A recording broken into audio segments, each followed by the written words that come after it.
Assalamualaikum warahmatullahi wabarakatuh. Sahabat-sahabat yang dirahmati Allah, mari sejenak kita pejamkan mata dan rasakan. Dari setiap hembusan nafas yang kita hirup, detak jantung yang tak pernah lelah, hingga kehangatan mentari pagi yang menyapa. Pernahkah kita berhenti sejenak dan merenungkan dari mana semua itu berasal? Mengapa terkadang kita merasa kurang? Padahal begitu banyak anugerah yang sudah terhampar di hadapan kita. Shadows fade away, night turns into day. A'udzu billahi minasy syaithanir rajim. ولئن سألتهم من خلق السماوات والأرض ليقولن خلقهن العزيز العليم الذي جعل لكم الأرض مهدا وجعل لكم فيها سبلا لعلكم تهتدون والذي نزل من السماء ماء بقدر فأنشرنا به بلدة ميتا كذلك تخرجون والذي خلق الأزواج كلها وجعل لكم من الفلك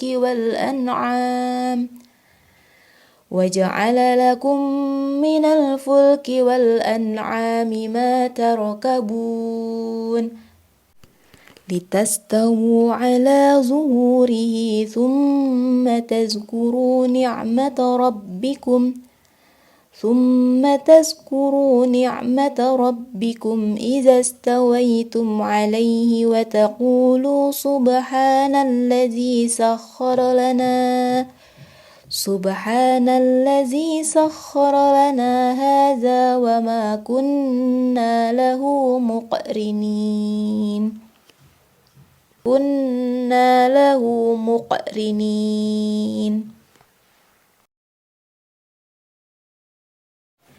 Dan jika kamu tanyakan kepada mereka, siapakah yang menciptakan langit dan bumi? Pastilah mereka akan menjawab, semuanya diciptakan Allah yang Maha Perkasa, Maha Mengetahui, yang menjadikan bumi sebagai tempat menetap bagimu, dan Dia menjadikan jalan-jalan di atas bumi untukmu agar kamu mendapat petunjuk, dan yang menurunkan air dari langit menurut ukuran yang diperlukan. Lalu dengan air itu kami hidupkan negeri yang mati, yang tandus. Seperti itulah kamu akan dikeluarkan dari kubur. Dan yang menciptakan semua berpasang-pasangan dan menjadikan kapal untukmu dan hewan ternak yang kamu tunggangi, agar kamu duduk di atas punggungnya, kemudian kamu ingat nikmat Tuhanmu apabila kamu telah duduk di atasnya, dan agar kamu mengucapkan, Maha suci Allah yang telah menundukkan semua ini bagi kami, padahal kami sebelumnya tidak mampu menguasainya. A'udzu billahi minasy syaithanir rajim. Innama ta'buduna min dunillahi awthanan wa takhluquna ifka Innal ladzina ta'buduna min dunillahi la yamlikuna lakum rizqan fabtaghu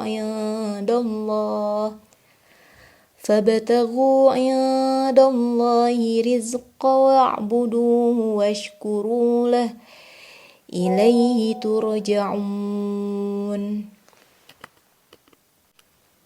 Sesungguhnya yang kamu sembah selain Allah hanyalah berhala-berhala, dan kamu membuat kebohongan.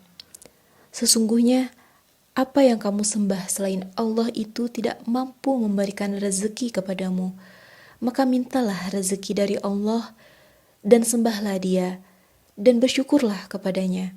Hanya kepadanya kamu akan dikembalikan.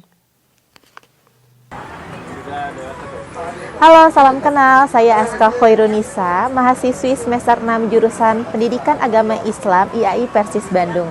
Bersama dua rekan saya, Teh Ersa dan Teh Rifa, hari ini kita akan membahas materi Quran dan Hadis yang bertema bersyukur kepada Allah.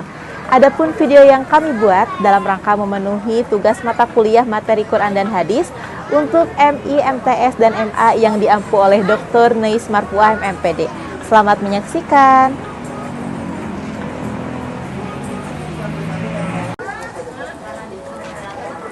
Manusia seringkali lupa bersyukur, padahal sejatinya dengan bersyukur itu hadirlah ketenangan hati dan kebahagiaan hidup.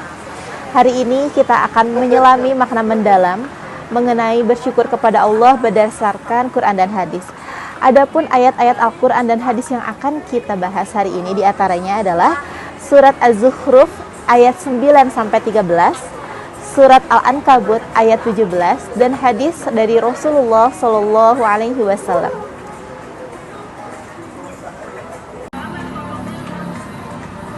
Baik, kita sudah menyimak surat Az-Zukhruf ayat 9-13, yang dimana di ayat 9 ini orang musyrik ditanya, siapakah yang menciptakan langit dan bumi?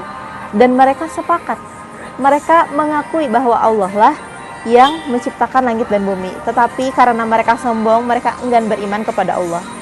Di ayat 10, Allah menjelaskan bahwa Allah itu menciptakan bumi yang kokoh, yang mantap, sehingga kita itu tidak goyah di atasnya. Kita bisa berjalan di atasnya. Dari ayat 10-13 Allah memperjelas nikmat-nikmat yang telah Allah berikan kepada kita, baik melalui penciptaan langit dan bumi yang kokoh, baik melalui turunnya air ke bumi sehingga bumi atau tanah yang tadinya tandus, yang tadinya kering menjadi subur kembali. Makhluk hidup bisa tumbuh, makhluk hidup bisa hidup dari air yang Allah turunkan. Selanjutnya di surat Al-Ankabut ayat 17, Allah menjelaskan bahwa rezeki itu datangnya dari Allah, maka sembahlah Allah, mintalah sama Allah, dan bersyukurlah kepada Allah. Baik, selanjutnya hadis dari Rasulullah SAW mengenai bersyukur kepada Allah. Sebetulnya jika teman-teman mencari hadis tentang rasa syukur ini, tentang syukur kepada Allah, pasti akan didapati banyak sekali hadis. Namun kami mengangkat satu hadis pada kesempatan kali ini, yaitu hadis riwayat Ahmad. Barang siapa yang tidak mensyukuri yang sedikit, maka ia tidak akan mampu mensyukuri yang banyak. Sebagaimana Ibnu Qayyim mengungkapkan bahwa manusia itu biasanya lalai dalam 3 nikmat. Yang pertama, nikmat yang tampak di mata. Yang kedua, nikmat yang diharapkan. Dan yang ketiga, nikmat yang tidak dirasakan. Jadi sejatinya jika teman-teman mengetahui arti syukur itu apa, syukur itu kan memuji Allah atas nikmat yang telah Allah berikan. Maka sudah sepatutnya kita menunjukkan perilaku syukur itu dalam 3 hal. Yang pertama, meyakini dengan hati bahwa segala kenikmatan itu hadirnya dari Allah. Yang kedua, mengucapkan dengan lisan, alhamdulillah atas nikmat yang telah Allah beri, atas karunia yang telah Allah beri. Yang ketiga, menjadikan nikmat yang Allah berikan itu, baik nikmat sehat, baik nikmat waktu luang, baik nikmat berupa rezeki, itu digunakan semata-mata untuk beribadah kepada Allah, bukan untuk bermaksiat. Baik teman-teman, kita telah bersama-sama memaknai betapa fundamentalnya belajar bersyukur bagi seorang muslim dari Al-Quran, surat Az-Zukhruf dan Al-Ankabut, lalu dari hadis Nabi. Semuanya menyuruh kita sebagai hamba untuk senantiasa menjadi orang yang selalu bersyukur dan tidak melupakan nikmat-nikmat Allah. Semoga rasa syukur bisa menjadi kompas kehidupan kita dan menghantarkan kita kepada ketenangan yang hakiki dan keberkahan dari Allah Subhanahu wa Ta'ala. Terima kasih atas perhatiannya. Terima kasih telah menonton video kami. Mohon maaf bila banyak kekurangannya. Wassalamualaikum warahmatullahi wabarakatuh. Can't nobody put shade on your name in the streets. People that you are boss, you are babe, you are beast. You make it easy to choose. You got me in touch, I can't